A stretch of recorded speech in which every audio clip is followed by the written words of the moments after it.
a constituent meeting, and this is a special celebration, really, about an issue that started, I think, several years ago, and it was an issue that was first brought to the community council, and it grew into something much bigger than a community council problem with a neighborhood street and problems with the drainage and other things that came to light. And unbelievably, just in this next couple of weeks, the project is actually going to be finished. And it's really, in our area, that's amazing. It was very speedy, but what we found out over the last several years is that it became very, very complex. We're going to start at the beginning. And I think the beginning is really in a community, in Anchorage, you've got community councils. And our community councils play a very special role. And they're really it's not quite government, but it's right next to government. It's actually acknowledged by the Assembly of the Municipality of Anchorage. And we have right next to me is Rebecca Kurtz, who is the former president of the Airport Heights Community Council, and she was there when this all started. And so then further to my right is Shelly Hennessy, who came to the community council. And the first person, of course, the official, was Rebecca Kurtz. And so we're going to go first to Rebecca, and then Shelly's going to tell us the story from her point of view, and we're going to pull in neighbors. So, Rebecca. Okay, so actually in March of 2008, Shelly came, but I was vice president and I was traveling. I first heard about this the next time she brought it, which was May of 2008, and the Federation Community Council, as each individual community council, has the ability to make change. When I first heard about this project, it was like, oh, this can't be. This is amazing. How could we have sewer flowing into people's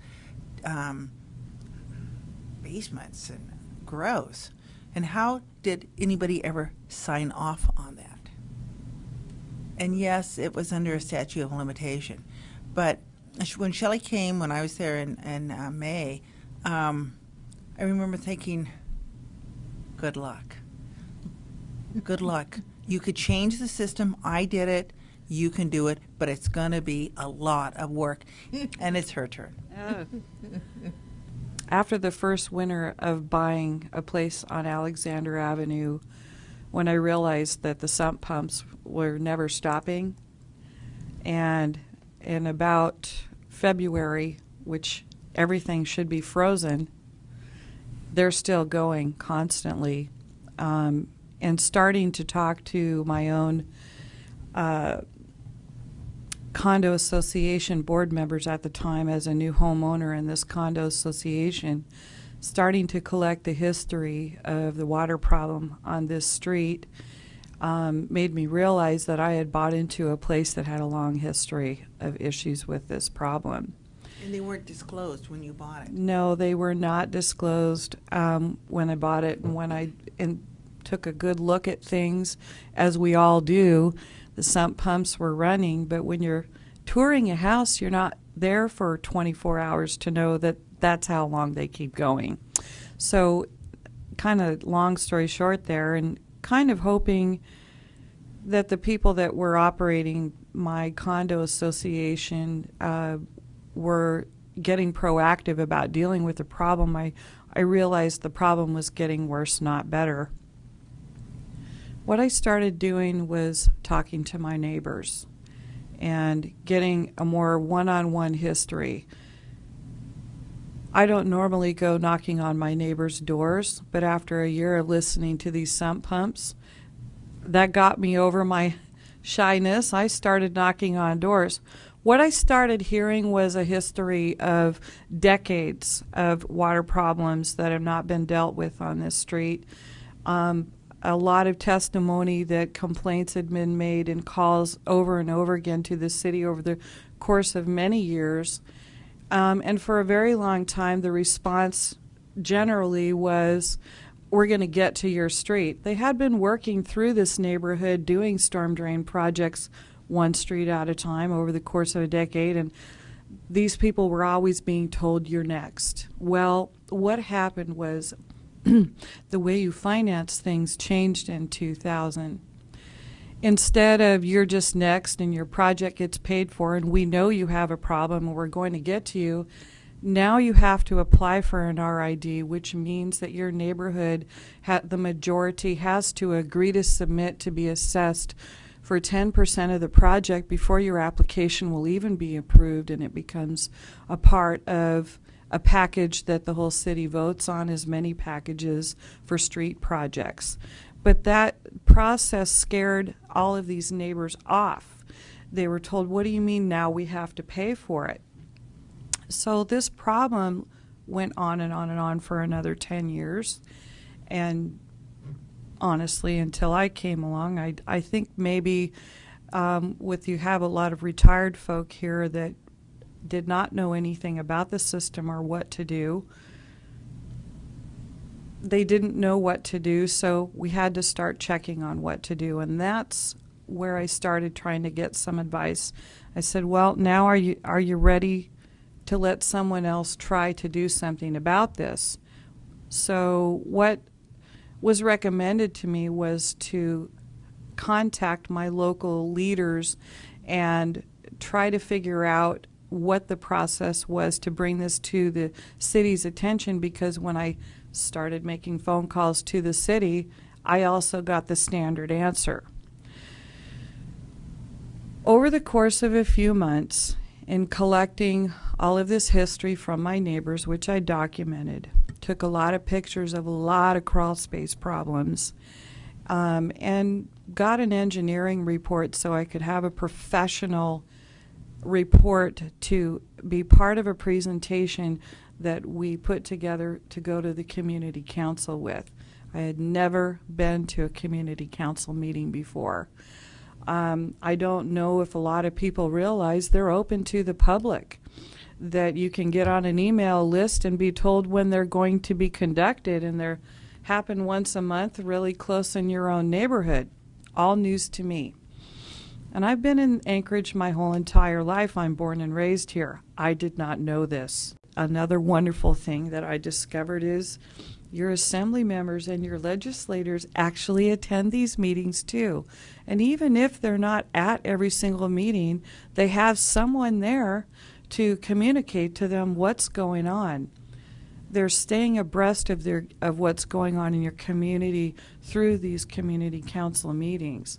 So you get to meet them when they're there, and you get to start working with all of them as a team.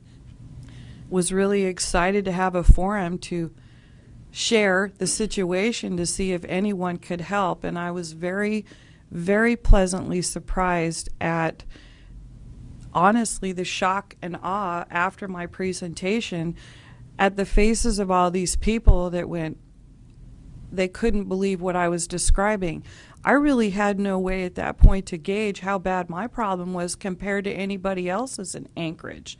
But the look on everyone's face and the fact that we were making this project our number one priority to do something about sort of told me at that point how bad it really was.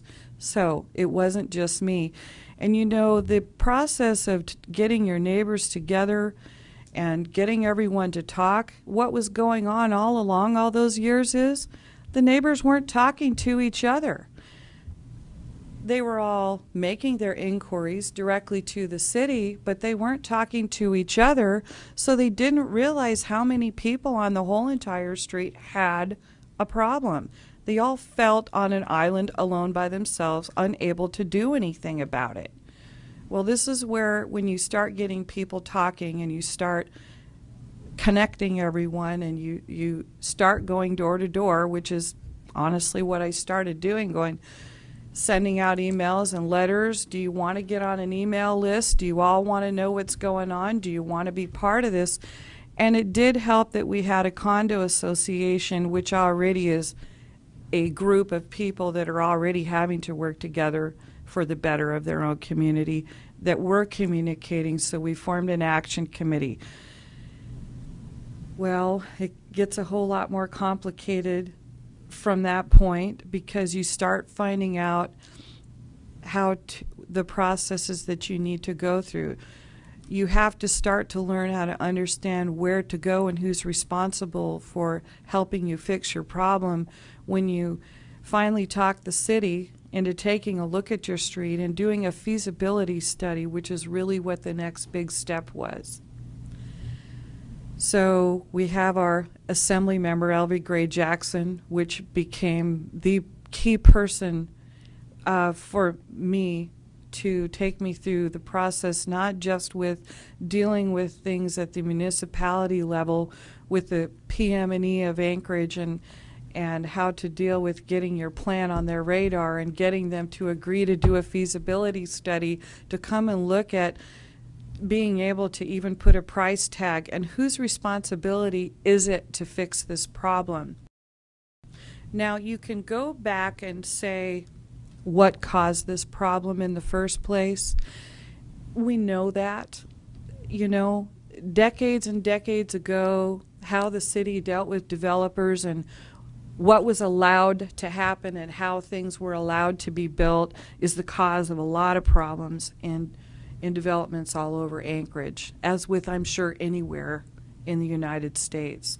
With Anchorage having a huge water problem, and I should know this, I did grow up here, there's a lot of water underneath the surface of the ground everywhere, and you understand that things should have been built in a more responsible way so that you didn't end up here.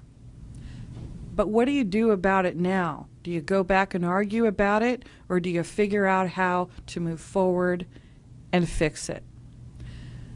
So once it became apparent that the moving forward in itself was going to be a lengthy process, one that would take a lot of time and commitment on a lot of people's part, or do you sit and go nowhere arguing about it?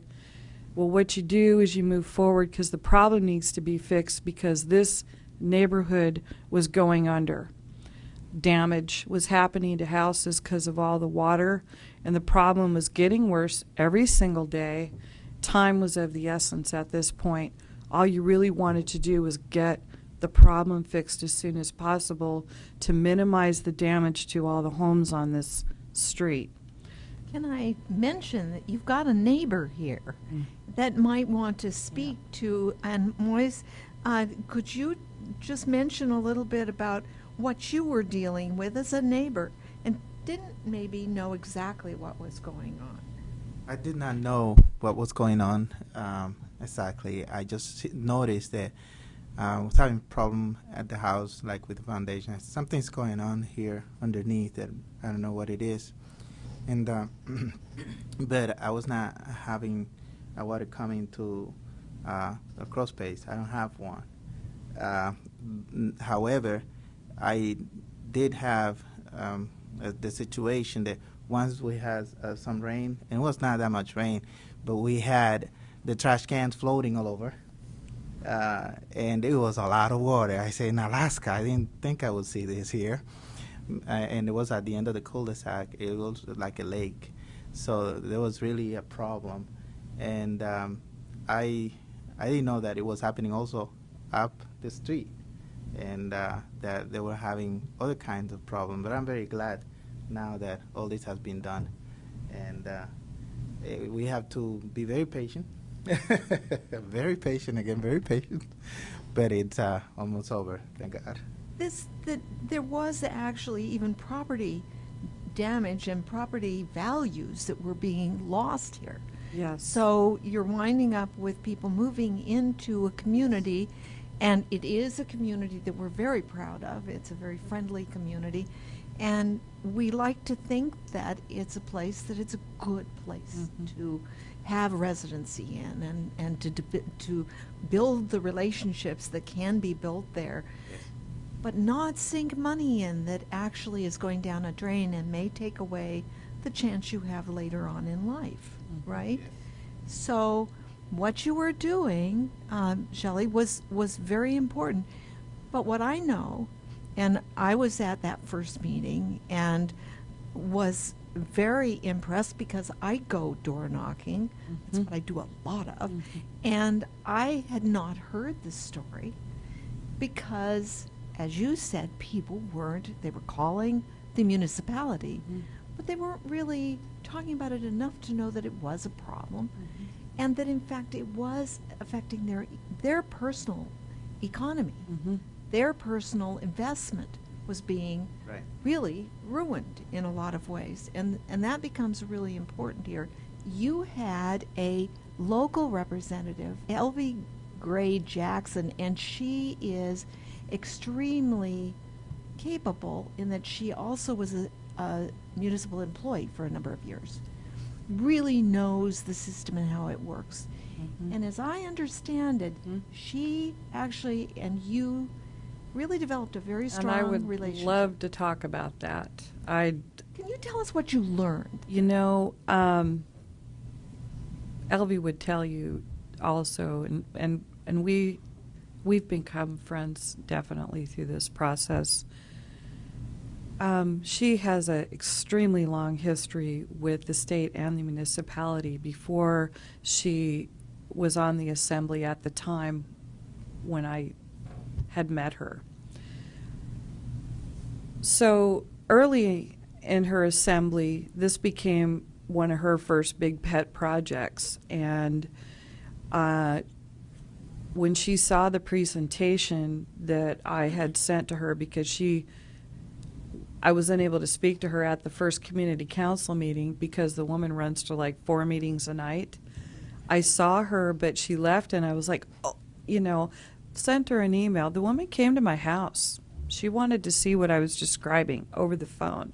She sat out in my house and talked to me at length, listening to the whole entire story. And there was no doubt that there was an issue and there was a problem, but she had one really big question for me. She says, "How serious are you about seeing this through?" And I said, "There ain't no quit in me at this point." That's, I think, when we both became friends. I think that we both were on the same page, that whatever it took, we were going to do it together, and that's exactly what's happened. I have traveled back and forth over the course of the last 4 years with Elvie through navigating the municipality waters to the state legislature, been to Juneau twice with her. She had introduced me to the people that I needed to talk to. She grew me up in a very big way to understand how to appeal and to organize with the people that we needed help from. So that process, it's a process that anybody can go through. Was it nice for me to have someone to help me through it? Yes. A lot of the times it was, Shelly, just do what you do. She would just point me in the right direction. But, it really takes dedication and commitment. I think patience, and somebody mentioned that. Patience, had I known what I was getting into when I first bought that place, that I would spend the next 4 to 5 years getting to today and what it would take. Well, I'm a pretty big go-getter, but I got to be honest with you. If I had any clue at that point, I might have went, I what? I'm going to have to do what and go through what and put this much time into it. But the road project, is wonderful and fabulous as it is, and how much it's fixing and repairing, and it's changing the lives of people. They don't even understand how much it's impacting their lives because they don't understand the kind of damage they were facing. Our neighborhood has become a community because it wasn't just me and a few other people. Elvie helped us understand that I needed to get my neighbors together.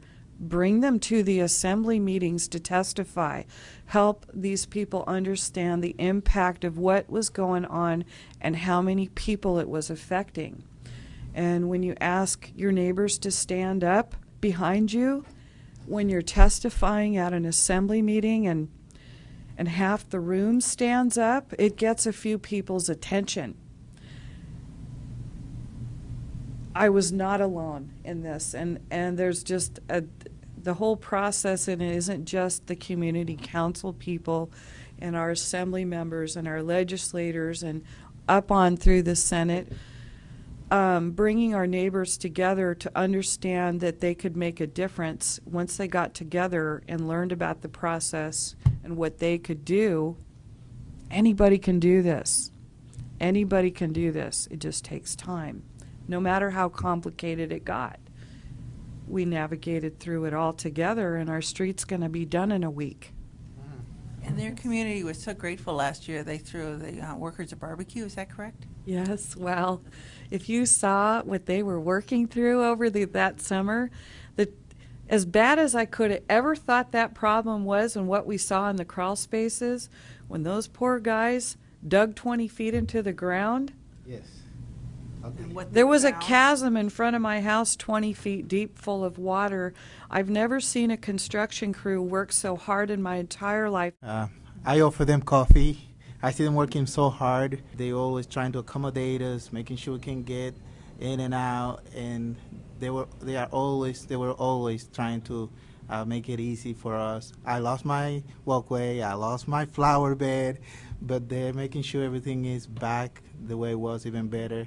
And I am very glad for that. I'm very thankful for everybody who had the initiative, and for the legislators and the people and the city for signing off on this project, because I know it is very spendy, but we are very grateful. And I am speaking not only for me. I think other people in the neighborhood feel the same way.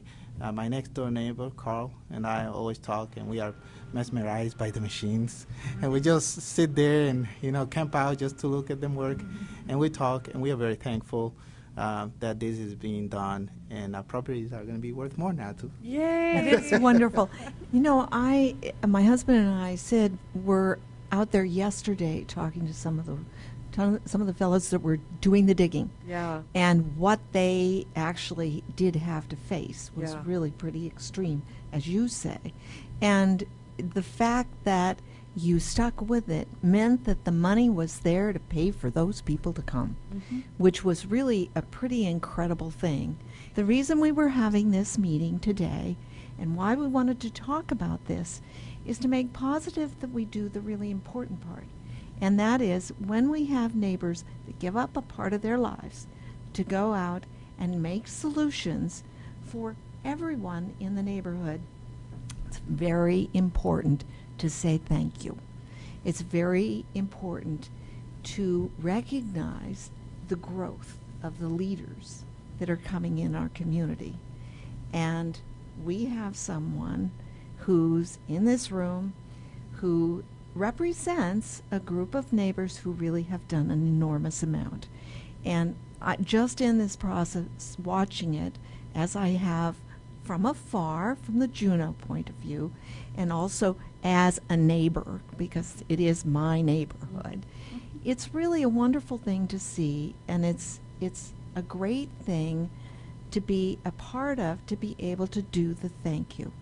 So on behalf of my legislative office representing this part of Anchorage, I would like to give an award, which is our Community Hero Award. And this award is being given to Shelly Hennessy, who is the Action Community Leader for the East Thunderbird Condo Association. And that's the group of people who really led the neighborhood effort.